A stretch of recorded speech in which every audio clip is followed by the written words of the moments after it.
Hi everyone, you are welcome to Apostle Wakawa channel. In this channel, I would like to be talking to us about the things that will make our marriages better.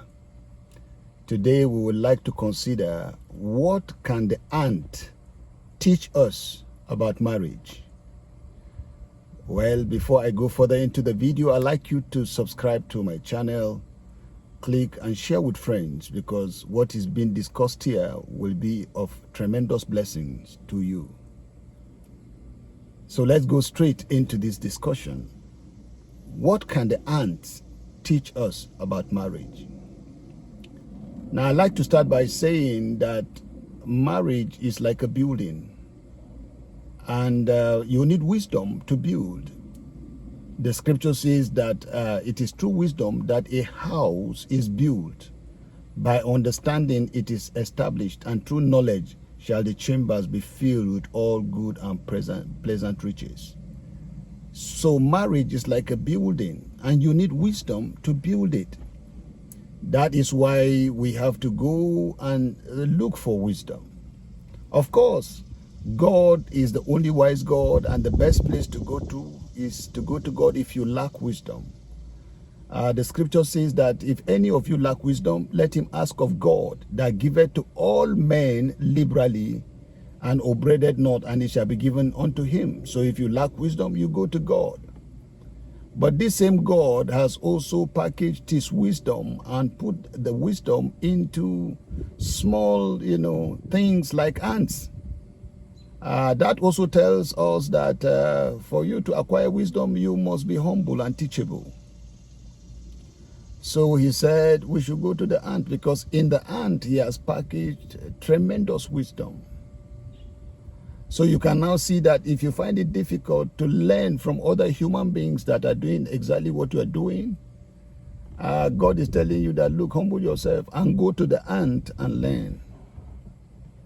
So the reason why a lot of us are not making it in our marriages and in our homes, are so much divorce here and there, even people that you think should be able to keep their homes, they are financially okay, they have all that this earth has to offer, you still see them failing in their relationships, in their marriages. And the reason is that people can go into a whole length of things to learn how to drive, but to learn the nuggets of truth that will keep their marriages safe and beautiful, they neglect that. So I would like you to really take this very seriously, because we are tired, of broken homes here and there, divorce here and there. Our courts are filled with divorce and all what have you. As far as I'm concerned, this is unacceptable, and that is why such teachings are necessary today. Well, let's quickly go into what the ant can teach us about marriage. Now, the scripture says that the ants, are very wise. They are exceeding wise. The scripture says, go to the ant, thou sluggard, consider her ways and be wise. So we consider the ways of the ants in order to be wise. Well, let's look at the ants. One of the things that we need to look at is that the ants, number one, are born pacesetters. They are pioneers. They are mentors. That is why you are the one to go to the ant. The ant is not the one to come to you. So the ants have positioned themselves as examples where people will come and learn. So you have to start your marriage with this in mind, that people should learn how to remain married through you. That you have to be a pacesetter. You have to be an example for others to follow. A lot of people get married today, but they are not examples. Because they go into the marriage not thinking about being examples for others to follow. You see? So if you are not an example for someone to follow, then what are you? A lot of people go into marriages with failure in mind. The ant goes into life with success in mind. So the first thing you need to do is succeed in your marriage before you get married. That means plan for your success. Don't go to marriage and fail. Imagine somebody says, I'll just try it, and if it works, we go along, and if it does not work, then I take off. That is not right. That is not right at all. So the ants go into life as examples, as pesiters. The second thing about the ants is that they are not lazy. So the lazy man should go to the ant and learn how to work hard. Now, what does it mean to work hard? Marriage is not for boys and girls. Marriage is for men and women. If you don't work hard to put your marriage in order, you will be in trouble. Marriage is not for the lazy. So there are things you must invest in your marriage. You have to grow up. You have to grow up. You have to develop character for your marriage to be successful. You cannot be operating like a child. Every little thing you are looking for who to report to. You know, if you are always complaining, then who will complain to you? How can you solve other people's problems? So it's very, very important that we have this understanding. And when it comes to hard work, the ants are not only, most of the workers actually has to do with the queen and the female ants. They do most of the work.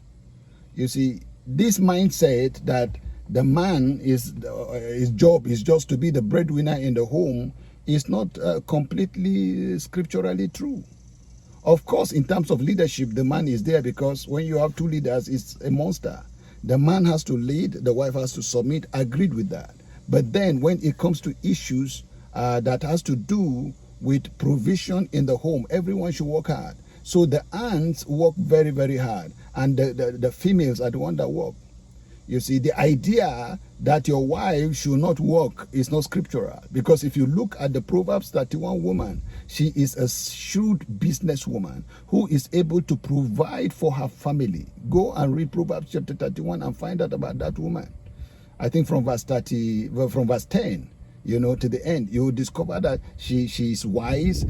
She goes into real estate. She could prepare a lot of things for her family. She's an asset and not a liability.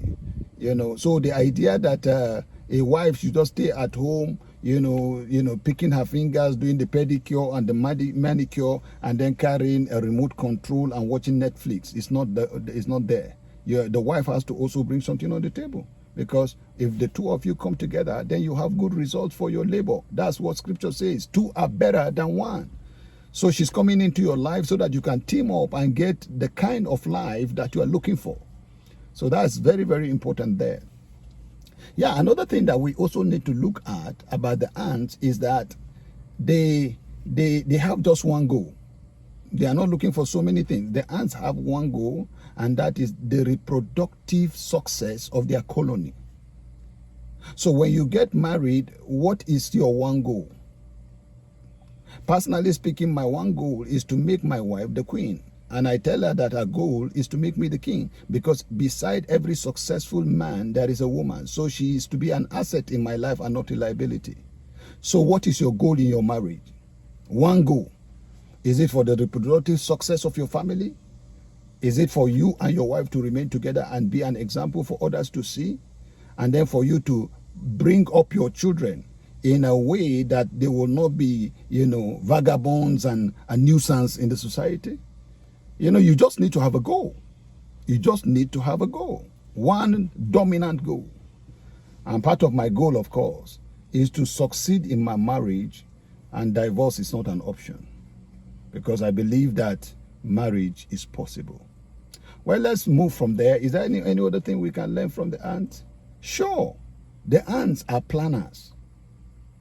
They prepare their meat in summer because winter will come. You see, so they have foresight. Now, how do you apply that in your marriage? Very simple. Prepare in advance. Overcome the challenges before they come. Think ahead. Learn from other people's examples and think ahead. Before the challenge comes, prepare for it. Overcome the darkness before it comes. The scripture says about Jesus that I must walk the works of him that sent me while it is day. The night cometh when no man can walk. That means he has overcome the night before he shows up. So what does the ant do? The ant has overcome winter in summer. How did they do that? They prepare their food. You see them moving up and down, putting food into the anthill. They stock in food so that when winter is there, they seal up everywhere and relax there until the winter is over. You see? So in marriage, there is summer and there is winter. Don't allow winter to catch you not prepared. Deal with your issues quite early, and then you'll be happy that you are successful. So this is very important to us, you know. And what else can we talk about? Yes, let's talk about that. The ants are not quitters, you know. They don't quit. Anytime they carry food from one place to the other, you discover that when they see an obstacle, they negotiate their way from that obstacle. So they never allow an obstacle to stop them. You can never stop the ants. When they are in motion, they must accomplish their mission. So what does that mean? It means that there is no obstacle to your marriage that cannot be surmountable. There is no problem in your marriage that you cannot overcome. A lot of people, in 1 week they are married, in 1 week they are divorced. The reason is because they don't want to go the whole way. I mean, what you call a problem in your home is nothing. People have seen worse situations than yours, and they are still living together. Your own, because she did not greet you, you are on your way to court to look for divorce. What kind of person are you? Marriage is to build your character. That is why it is a man that marries, not a boy, not a child, not a baby. You see, I have to speak to you this way because a lot of people are just, they are not just, I mean, you have to build a relationship with your wife, for crying out loud, and find out why things are not working and stick to it, negotiate, look for a way to improve, sharpen it this way, go this way, ask questions this way, and then discuss these matters. And then before you know what's happening, you are still married. Well, I have been able to apply some of these things in my life and in my marriage, and 30 years after, I'm still here, still standing, still married, and enjoying my marriage. You are now the next person to enjoy your marriage. So I believe that some of these things, if properly applied, will really take us very, very far. Very, very far in our homes. And then we have good testimonies of beautiful homes, marriages that last, the husband and wife living together in harmony, the children growing up like olive plants round about your table. Ah, wonderful. Well, it is summer here, sir. The weather is really, really very hot. Well, the good news is that I've been able to say one or two things to you. Please pay attention to these things, and you'll be glad you did. One more time, that subscription is very important so that the next video will get to you as fast as possible. Well, until we see again in the next video, do have a bright and a wonderful day. Thank you.